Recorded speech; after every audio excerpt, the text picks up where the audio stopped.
we will be talking about the posterior pituitary and specifically about diabetes insipidus. This is the anatomy of the posterior pituitary.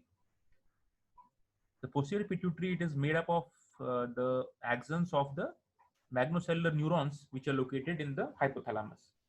So you have the paraventricular nucleus and the supraoptic nucleus, and here you have the large neurons. The cell bodies are there in these nuclei, but the axons will travel through the whole length of the hypothalamus as well as the stalk, and finally land up inside the posterior pituitary. And the blood supply is through the separate blood vessels coming from the most often from the internal and the external carotid arteries.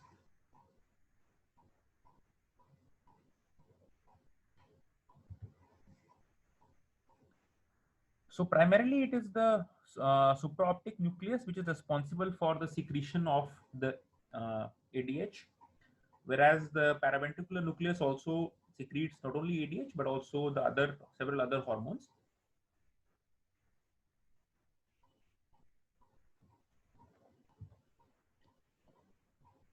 So a bit about the physiology of secretion of vasopressin and the thirst.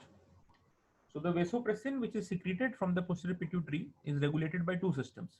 One system is the osmotic system and the other is the pressure or volume system. In fact, earlier it was thought that there are two different hormones. One is the antidiuretic hormone, which responds to changes in the plasma osmolality, and the other is the pressure hormone or vasopressin, which responds to a decrease in blood pressure or a decrease in the blood volume. But later on, it was discovered that actually both of these responses come from the same hormone, which is now interchangeably referred to as either ADH or vasopressin or AVP. So these two effects of vasopressin are mediated by two different receptors. There is a V2 receptor which mediates the antidiuretic action through the kidneys, and there is a V1A receptor which performs the vasoconstriction. However, the main factor which regulates secretion of vasopressin is actually the osmotic system. The pressure and the volume system actually is mainly controlled by the renin, angiotensin, aldosterone system, and only in very severe condition does vasopressin come into play. So if you can see this graph which shows the plasma vasopressin on the y-axis and the osmolality and the pressure volume change on the x-axis. So even for 1 to 2% change in the osmolality, as you can see in the first line out here, this is the osmolality. Even when it goes up by maybe 1 or 2%, the plasma vasopressin concentration increases from near close to 1 to almost 15. So it goes by 15 times with just only 2 to 3% change in the osmolality. Whereas even if you lose up to 10% of the blood pressure or the blood volume, there is practically not much change in the plasma vasopressin levels. The change will occur only when 20 to 30% is lost of the plasma pressure or the plasma volume is lost. Only then the vasopressin will go up. So as you can understand, this is not something which is going to happen in the usual course of things. If you had a massive blood loss during surgery or some polytrauma, only then this response would come into picture. And to what extent this helps is again questionable in that scenario. But major thing which is taken care of by vasopressin is the osmolality. So how does the osmotic sensing work? So in the anterior hypothalamus, if you can see in the diagram out here, this is the pituitary, this is the stalk, this is the hypothalamus. In the anterior hypothalamus, there is something called the OVLT, or the organism vasculosum of lamina I'm sorry, I'm also not getting the name. OVLT is the name of this area, and this area is supposed to be outside the blood-brain barrier, because the rest of the brain is in the blood-brain barrier, and therefore it cannot sense the osmolality properly. But the OVLT is outside the blood-brain barrier, and it is able to sense the changes in the osmolality that are occurring. And then it does two things. One, it relays this information to the supraoptic and the paraventricular nuclei, and to accordingly modulate the vasopressin secretion. And at the same time, this is also responsible for the thirst response. The whether thirst center is actually located is a matter of debate, but probably it is the OVLT itself. Because if you damage the OVLT, then you will not get a response to thirst also. how does ABP help in changing the osmolality? So as we said, ABP acts through the V2 receptor, and these receptors are present in the cells which are lining the distal cortical duct in the kidneys. Here the ABP will bind to the V2 receptors, and then it will cause increase in cyclic AMP, and the cyclic AMP will cause these aquaporin 2 transporters, AQ2, which is the aquaporin 2 transporters, to go and attach into the plasma membrane, and these transporters will then drop water from the lumen of the tubule. Normally, without these receptors, this the distal collecting duct, this part of the tubule is almost impervious to water, and whatever water enters and will enter here will go down into the urine, resulting in a dilute urine. But if the aquaporin 2 receptors are activated, the water will be actively absorbed from here, and what you will get is a more concentrated urine. So if you absorb water from here, the water will go into the blood, and therefore the osmolality of the serum will go down. But on the other hand, if you do not absorb any water and all the water goes into the urine, the serum osmolality will go up, and conversely the urine osmolality will go down. So this is how ABP will modulate this serum osmolality.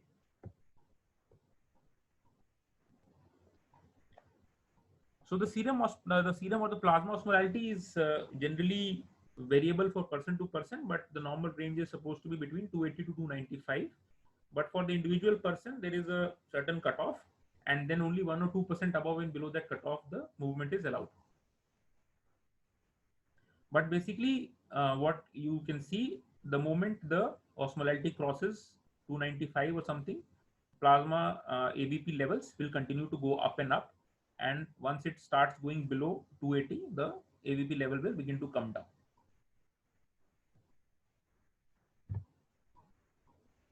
And this is the relationship between urine osmolality, which is shown on the y-axis, and the plasma ABP levels on the x-axis.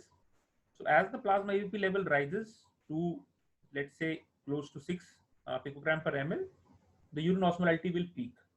And this peak is generally close to 1200 milliosmol per liter, and the range is 800 to 1200, but doesn't go beyond 1200.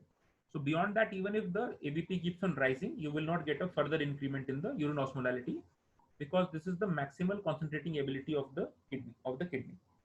So in the kidney, basically, what the medullary portion, you have the counter-current multiplier mechanism, and you have a certain level of concentration in that area, and depending upon that concentration, it can draw water from the urine.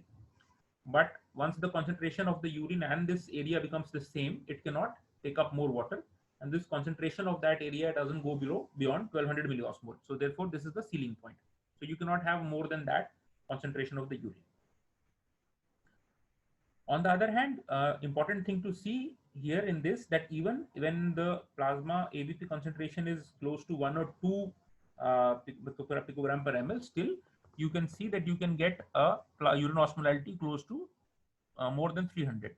It is only when it drops below 1 does the urine osmolality fall below 300. So actually, a very small amount of ABP is sufficient to keep the urine osmolality in the normal range, and therefore smaller amounts of ABP are enough to prevent DI. So DI will occur only when you have a major loss of the secretory ability and the blood levels are actually falling even below 1 picogram per ml. And this is again showing urine volume versus ABP. The urine volume in 24 hours is plotted on the y-axis, and the urine osmolality is plotted on the osmolality, as well as the plasma ABP concentration is plotted on the x-axis. So again, the same thing.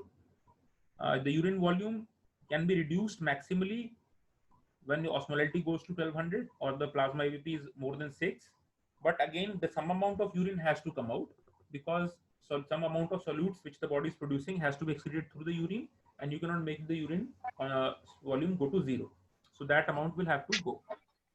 And as the osmolality falls and the plasma ABP falls, the urine concentration, urine volume begins to increase. As you can see out here, urine concentration will begin to increase.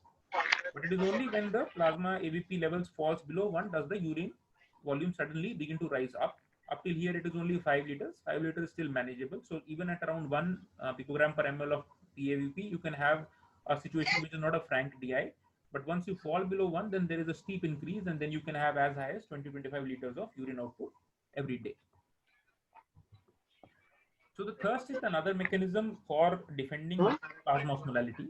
क्या करना? So as you will understand, AVP alone is not enough to manage everything, because you cannot reduce the renal water loss to zero, as we saw, because some amount of solutes have to be excreted through the kidney, and some water is therefore required for that process.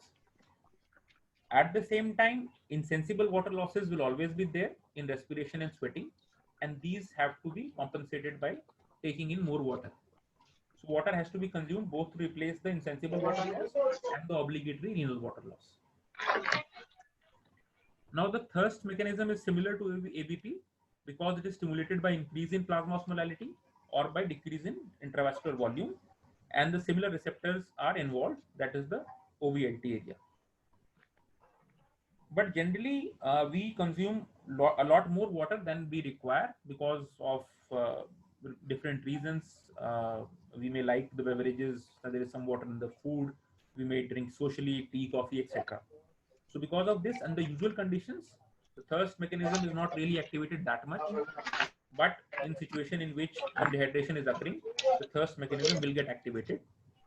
And this is important in patients who are adixic, that is that they have some disease process affecting the OVLT area, because of which their thirst sensation is gone, and these patients are then at risk of developing hypernatremia and dehydration.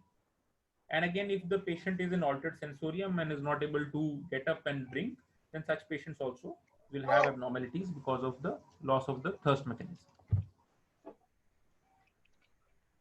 In pregnancy, there are some changes in the osmolality, and what happens in pregnancy is that there is an increase in the intravascular fluid volume, then plasma is increased, and there is the concurrent fall in the osmolality by around 10 millimole per kg. So this is a resetting of the osmostat. The body does not try to raise the osmolality to the normal, and this change in the osmolality occurs in the first trimester, and it will last throughout the pregnancy and only end after the delivery, 2 weeks after delivery. And another thing, in the pregnancy there is oxytocinase enzyme which is secreted, and this enzyme is mainly there to cleave out any oxytocin which may cause uterine contractions. But this oxytocinase can sometimes also destroy the vasopressin, which we will discuss when we look at DI of pregnancy. Then in physiologic aging, elderly have some peculiar changes in their osmolality defense mechanisms. They may have a increased ability to secrete vasopressin. They may have a less appreciation for thirst. They may not be able to achieve maximal urine concentration, and at the same time they may not be able to achieve maximum urine dilution also. So with age, the GFR falls down, and then the medullary concentration may also reduce, so that they cannot achieve a full concentration. And then the number of aquaporin receptors or the response to ABP in terms of aquaporin receptors may not be that good, so they may not get a full dilution. So all those of things can come into play, and so elderlies are predisposed to both hyponatremia as well as hypernatremia. So with that, we can now move on to discussion of diabetes insipidus. So once you are thinking of diabetes insipidus, first thing you want to do is to consider the definition. There should be an excretion of large volume of urine. And when we say large volume of urine, what we mean should be more than 50 ml per kg urine output in 24 hours. So that will be around 3 liters for a 60 kg person. It is important not to get confused with frequency, which is a mistake which some people make. Frequency just means the number of times the person is going to pass urine. So you can pass urine 20 times in a day and only pass 50 ml per episode and still excrete only 1 liter. And they will come to the clinic and complain of frequent urination or repeated urination, but you should not mistake that as polyuria. So large volume of urine means 50 ml per kg, and for that we have to tell the patient to measure the 24-hour urine output. And if we feel that this is fallacious, we can even do it in hospital. and only when the excretion is more than 50 ml per kg should we consider the diagnosis of diabetes insipidus. In fact, people with a borderline 50 ml per kg output mostly will not have diabetes insipidus, actual organic diabetes insipidus. Most patients with diabetes insipidus will come with much more urine output, somewhere close to 7, 8, or 10 liters, or even more than that. So point number one is the excretion of large volume of urine. That is what is diabetes. And the second is that it should be hypotonic and dilute and tasteless, or that is what we call as insipid. And that means the urine osmolality should be less than 300 milliosmol per liter. So after confirming the urine volume, you have to do the urine osmolality. Just a point here, osmometer has been installed in DEM lab for the last 3-4 months, and we are capable of doing urine and serum osmolalities whenever required. So if there are any samples from your end, you can send them to the lab. Not right now, of course, but once the pandemic is over, then you can send those samples for osmolality measurement. It is important, however, to rule out other causes of polyuria which are not DI, and these include diabetes mellitus. As you know, sugar is excreted into the urine. Then hypercalcemia and hypokalemia can also manifest with polyuria. And CKD, some early phases of CKD may have loss of renal concentrating ability and consequent increase in the urine output. So these may not be considered as a part of DI because they can be managed independently. So basically, there are 4 forms of diabetes insipidus pathophysiologically. Number 1 is primary polydipsia. In primary polydipsia, the main pathophysiological problem is excess fluid intake. You are taking too much fluid and therefore you are passing too much urine. Then you have central diabetes insipidus. Central diabetes insipidus is basically a decreased synthesis or secretion of AVP from the pituitary. Then we have the diabetes insipidus of pregnancy, in which the oxytocinase levels are very high, and that oxytocinase is also capable of degrading AVP. So you will have increased enzymatic metabolism of AVP, leading to diabetes insipidus. And the third and the last one is the nephrogenic diabetes insipidus, in which the kidneys are resistant to the action of vasopressin for a variety of reasons. And therefore, although vasopressin levels are elevated, the kidneys are not able to concentrate the urine. So coming on to primary polydipsia. Primary polydipsia can be because of a variety of reasons, but the most common one is actually at the bottom, that is psychogenic polydipsia.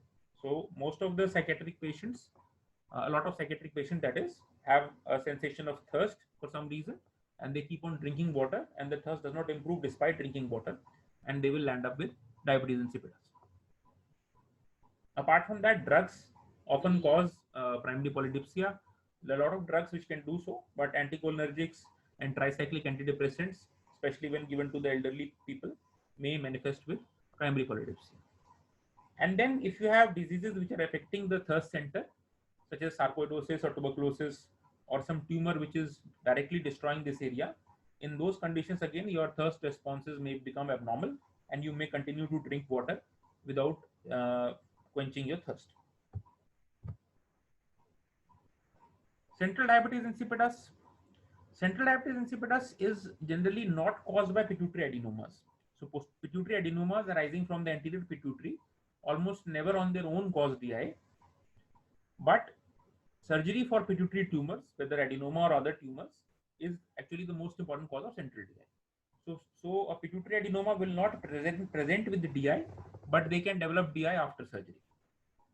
In fact, there is another dictum that if you have a pituitary mass and DI, then that mass is not a pituitary adenoma, it is some other tumor. Then you can have other cellular tumors which can destroy the posterior pituitary. These include craniopharyngiomas, germinomas, metastasis, or leukemias. Several tumors can affect the stalk itself, and there the stalk undergoes damage, and because of that, the neurons, the axons get cut, and you land up with central DI. Then granulomatous diseases can affect the stalk and the posterior pituitary. Inflammation of the posterior pituitary and the stalk is called infundibulohypophysitis, which may be autoimmune or infective also. Subarachnoid hemorrhage is one cause. Then trauma, again, trauma causing stalk section or damage to the pituitary stalk can also lead to DI. Now, in post-surgical central diabetes insipidus, a classical response is called a triphasic response, which is C. So what happens in the triphasic response is that immediately after the surgery or the trauma, there is a stunning of the neurons and the axons do not secrete any more vasopressin. And this causes a period of diabetes insipidus, which lasts around 5 to 6 days, in which urine output becomes very high, the sodium levels begin to rise, and patient may have to be treated with excess fluids or even desmopressin. Then subsequently, there is an antidiuretic phase, which lasts between 7 to 12 days. In this antidiuretic phase, some of the neurons start secreting whatever stored vasopressin was there in the terminals, and because of the release of this unintended sort of release of AVP from the neurons, you will have a antidiuretic phase in which urine output falls and your serum sodium levels begin to fall.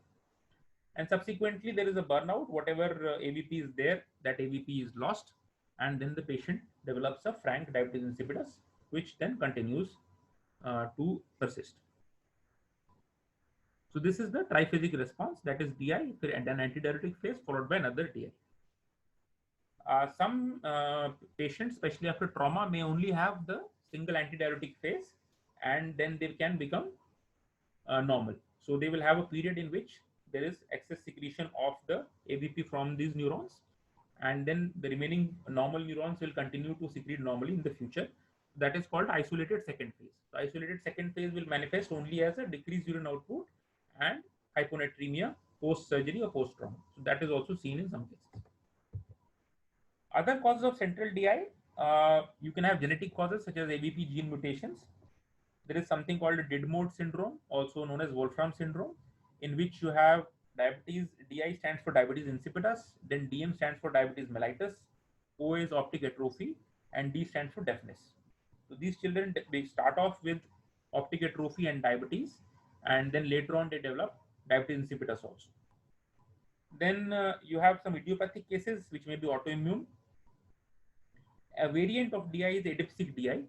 If you have a very extensive surgery in which the hypothalamus is damaged, especially the thirst centers, you can have a dipsic DI in which the sensation of thirst is also lost.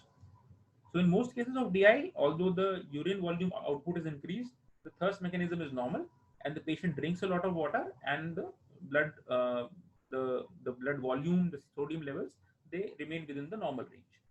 But if the sensation of thirst is lost, then there can be rapid dehydration, increase in sodium levels. And along with that, you can have the other associated features of thalamic diseases such as hyperphagia, sleep apnea, loss of thermoregulation, and seizures. And these conditions will be associated with a high mortality. Then DI of pregnancy can be in two forms. One is oxytocinase is secreted in very large amounts, which destroys the AVP as well. And the other variant can be the patient had some marginal nephrogenic or central diabetes insipidus, which was otherwise not manifesting. But when oxytocinase came and it cleaved whatever AVP was there, then the levels fell further, and then patient manifested with a DI. Then nephrogenic DI, it can be genetic.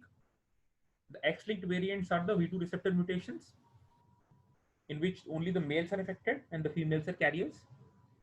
You can also have the autosomal recessive variant, in which females are affected also, in which the aquaporin 2 mutations are the cause. Then acquired causes of nephrogenic DI include drugs such as lithium, amphotericin B, aminoglycosides, and rifampicin. Obstructive uropathy is one important cause. Medullary sponge kidney is also another cause. Then vascular causes such as sickle cell disease and idiopathic causes of nephrogenic DI can also exist. So how to evaluate a patient with polyuria or suspected DI?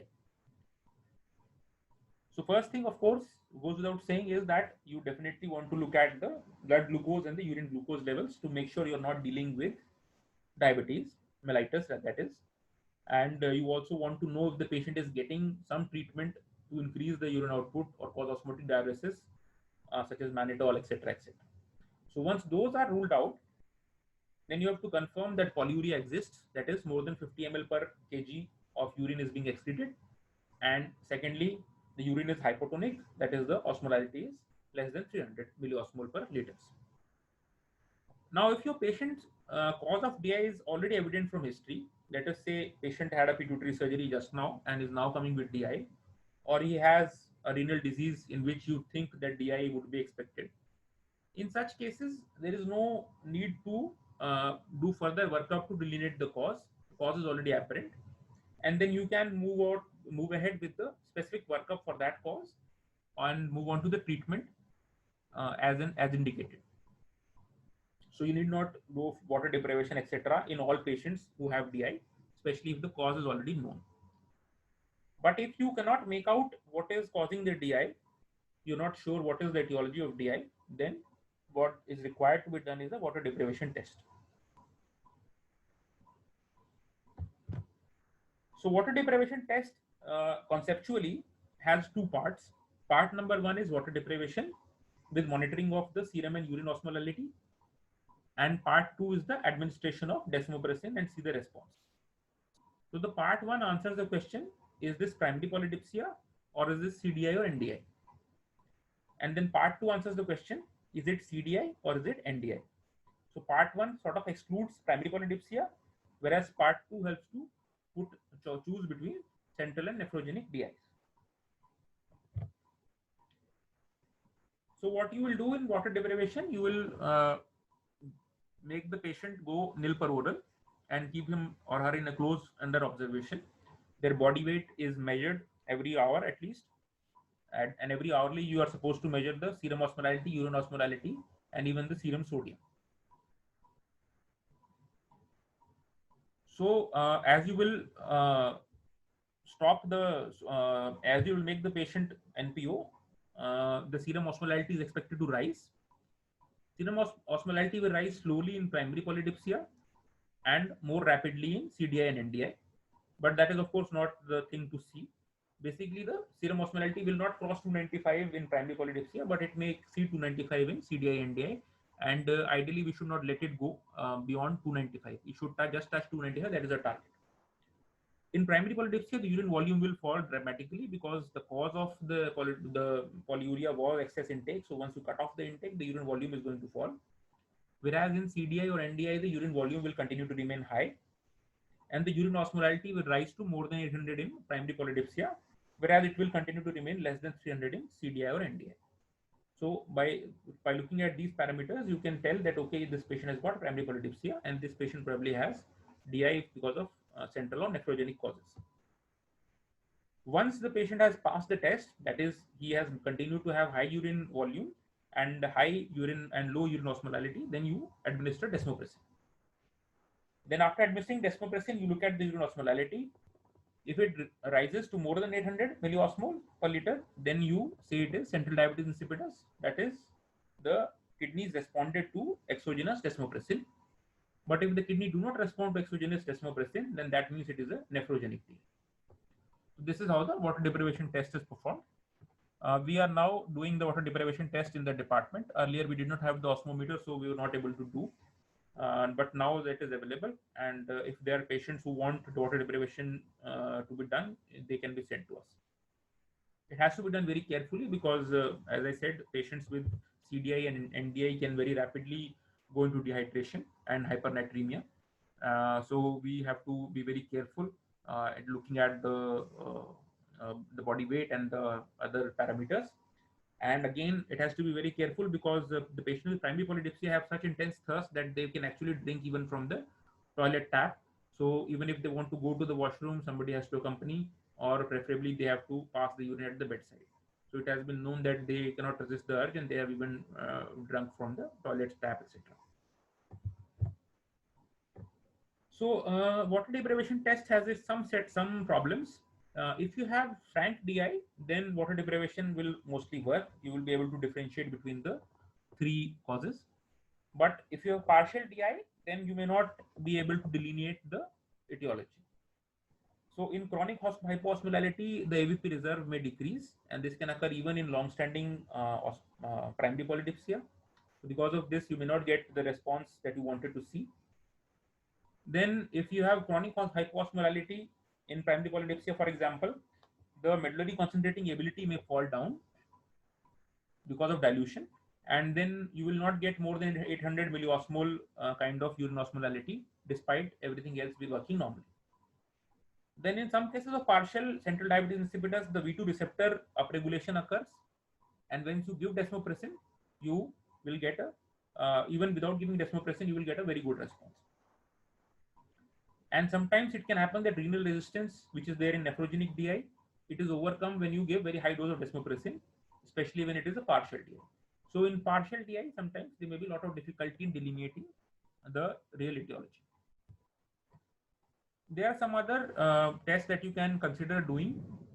One test which logically makes sense is AVP measurement. If you can measure AVP level in the blood, you can automatically tell whether it is nephrogenic DI or central DI, because it will be high in nephrogenic and low in central. But AVP measurement requires careful sample handling.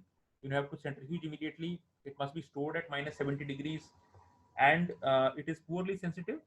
And the lower limit of detection may actually exceed the physiologic plasma concentration. So very low levels, that is 1 picogram per ml, may not be picked up at all. So because of these reasons, AVP measurement is not very practical for most patients. Nowadays, a lot of interest is coming up in copeptin measurement.